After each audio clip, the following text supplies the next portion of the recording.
Welcome to lesson 10-2. It's our last lesson currently of the semester, depending on if I switch things around in your semester. Um, but this lesson is going to kind of piggyback off of 10-1, where we talked about relationships between two variables, and we did a hypothesis test to see if there was a linear relationship. And so we're going to, in this lesson, make sure that there is a linear relationship. And if there is, we are going to find what we call the best possible regression line. So a regression line is a linear line of best fit that takes all of the deviations from the line, a line that Desmos will create, or whatever statistical package you're using, to best fit the line so that the average of the deviations are the smallest that they could be from our actual data points to this line. And there are formulas that we could do to create this on our own, but we're going to use Desmos for that. So to find that line, we're going to enter our data into a table in Desmos. I'm going to show you how to do that into X1 and Y1. It may end up being X2 and Y2, depending on what table you're using. And then you're going to reference X1 and Y1 using this. Now in Desmos, they've updated it, and there's a little menu up in the top of the box. So there is this table of X1, Y1, and then there is this little squiggly here, and you'll press that, and it will actually have a drop down, and you'll just choose line of best fit linear regression. So you won't actually have to type this any longer. The R that comes out of that output will be your correlation coefficient that we talked about in lesson 10-1. So in lesson 10-1, we learned how to find the correlation coefficient and to test if it is significant enough to say that there is a linear relationship. There were two ways that we did that. One was with a test statistic and a critical t-value, or we could use the correlation coefficient in that table A8 that is in your course path. Currently it's on page 215, but it won't always be on 215. But it is right here for you to use. And we're going to use that in this lesson as well. And so if we use that table A8, we're going to use the absolute value of R. If the absolute value of R is greater than the critical value, depending on if you're using a 5% level significance or a 1% level, then we can say there is a linear relationship.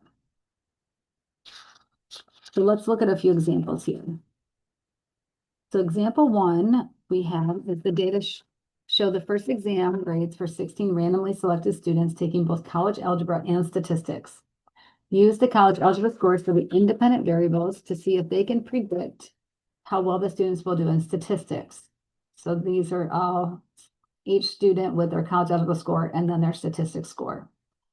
So we're going to go ahead and put those into Desmos.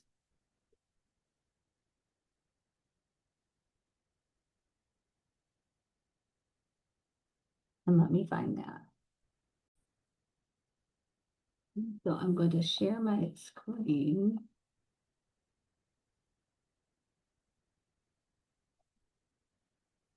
So you can see here, I've entered the data into Desmos, and mine is X6 and Y6. So then when I go and I actually use the command because it was in the old one, but notice right here where my mouse is, if you click on this add regression, you can just tell it what you want it to add, which is amazing. And so it just overlaid it right there with my green line is now my red line. And so my R is 0.9083. So let's write that in our notes here.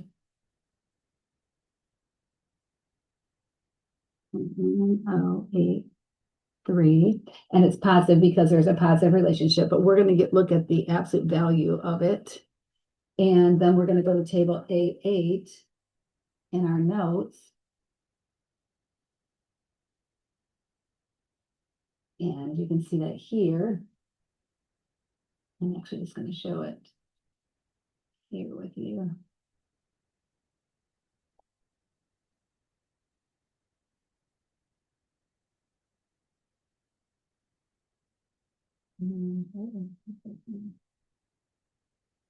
So now you can see it. So our we have 16 data points, so our degrees of freedom is n minus 2 for this table. So we're looking at row 14 and at 5%, so 95% confidence is 0.49, and it would still even be bigger than the 99% confidence. So that's great at 0.01.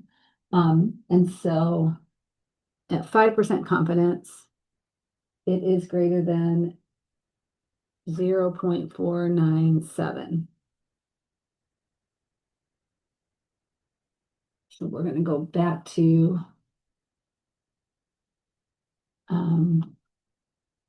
my paper here for a moment. You can see that there is the absolute value of our correlation coefficient, and it's bigger than this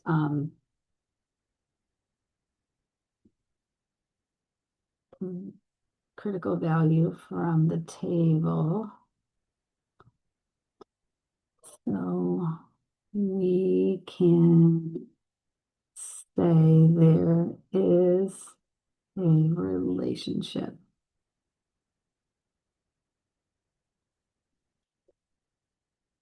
Linear relationship. And we found the equation, and the equation is y equals 0.6805x 0.0685 0.685 and our y-intercept is 27.02.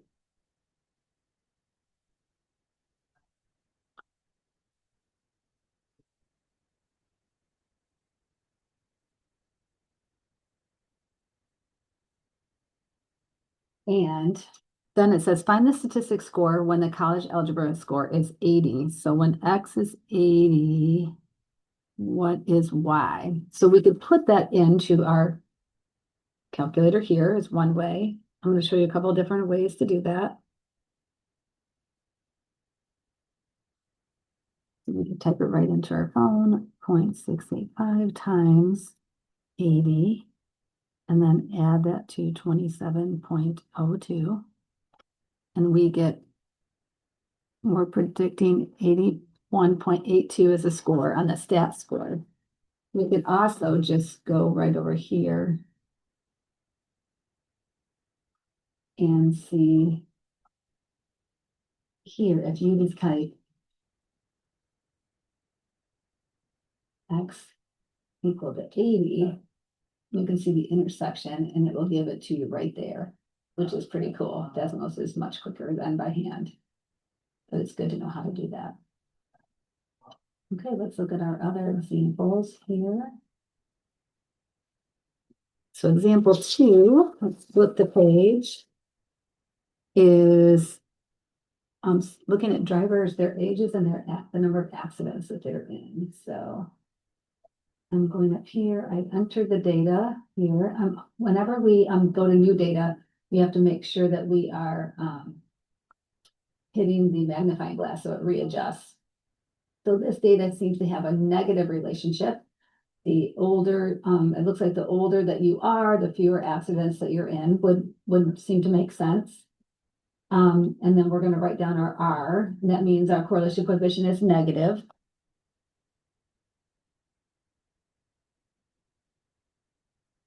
It's a negative 0.9234.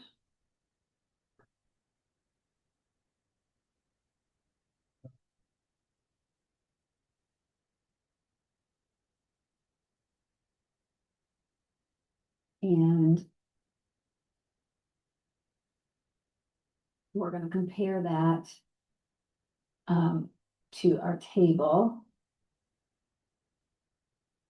And so our degrees of freedom,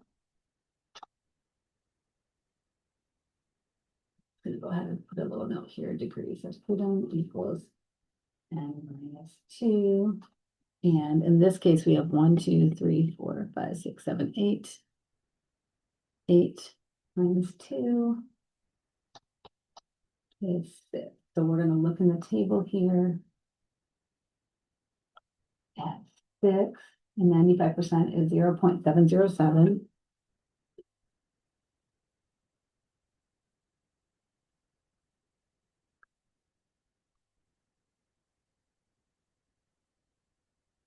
And I'm going to take you back to my point here so we can see that our absolute value is greater than our critical value. So there is a linear relationship.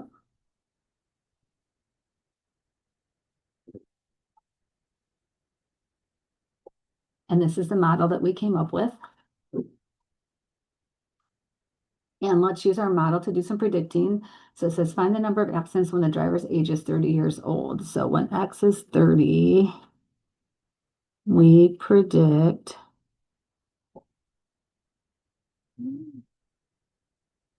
driver will have, and this is over a 3-year period. So we have to remember that.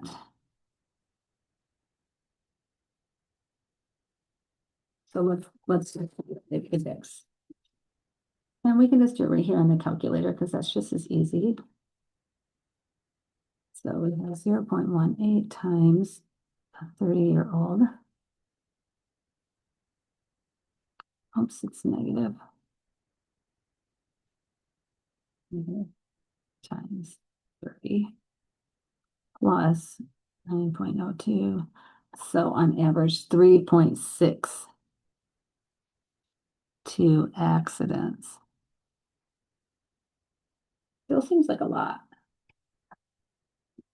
You could always double check that if you wanted to in your Desmos.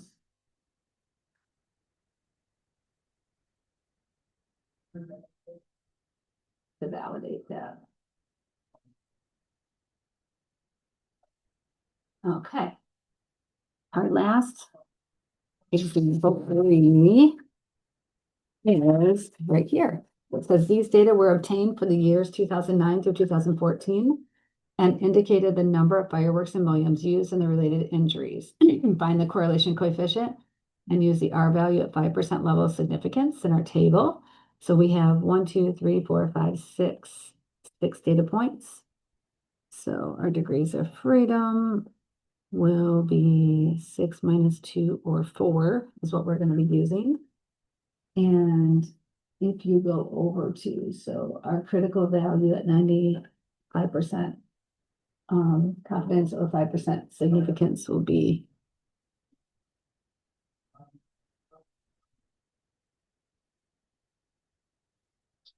0.811. So we're wondering if there's a relationship between the number of fireworks used and the number of related injuries. And we are going to go ahead and add those in here. So I'm going to share my screen.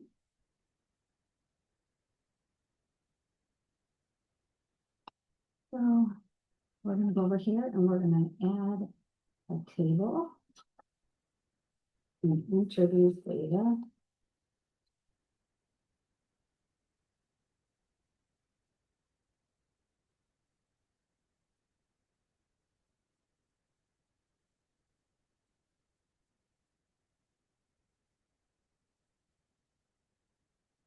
This is good practice for me to see how I do this and for you to follow along and enter yours as well. And then we're going to hit the magnifying glass. And then I'm going to make that small, make this big so we can see. It doesn't look like much of a relationship unless I type something incorrect. So let's just double check.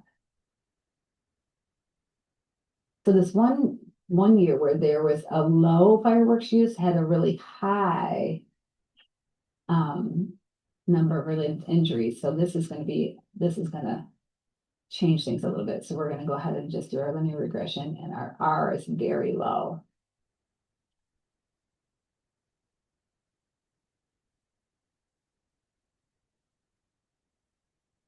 And I think I just noticed, I think that should be a 2. I just noticed a typo, so that should be a 286.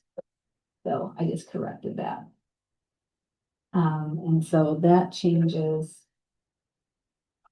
R. So let's write down our R value is 0.8972. And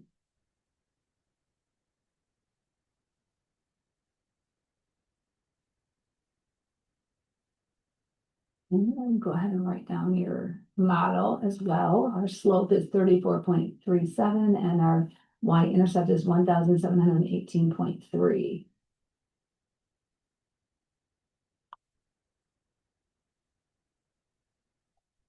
Oh, look right there. That should have been it too. Okay, so I'm gonna go back to our screen here so that you can see. And it looks like the R is bigger than the critical value. And we can then use this regression line to do some predicting. So it says find the number of injuries in 100 million fireworks are used during a given year. So if we're using X equal to 100, because they're already in millions, we told you that right here, then we predict there will be, I'm just going to go this time too.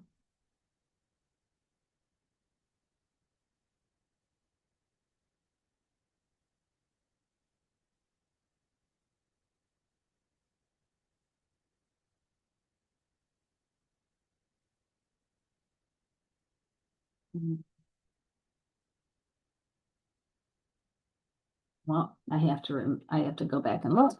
I misspoke. I'm glad I caught that. 100 injuries means we're working backwards. So this time we want to know how many fireworks in use will there be when there's 100? I said it right. I caught myself. 100 million fireworks in use. How many injuries will there be? So we're looking outside of the scope because I'm going to show you here. Even I get mixed up sometimes on what I'm looking at. So if we put in X equals 100, we have to really zoom out because it is out of the data scope that we have. So we really shouldn't be doing predicting, but you can. It says we would have approximately 55, it'd be 5,155 injuries for the year.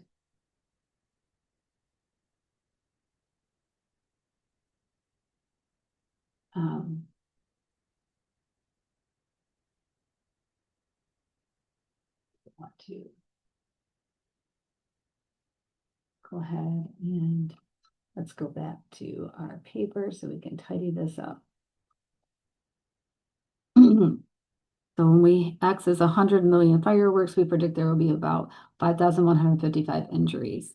And again, when you are going out of your scope, which we are, because this would be X equal to 100, so definitely out of the scope, we have to remember we really shouldn't be using this model. You should really only be using your model when you're within the scope of the X values that you have. And catch me back for more videos. Have a blessed day.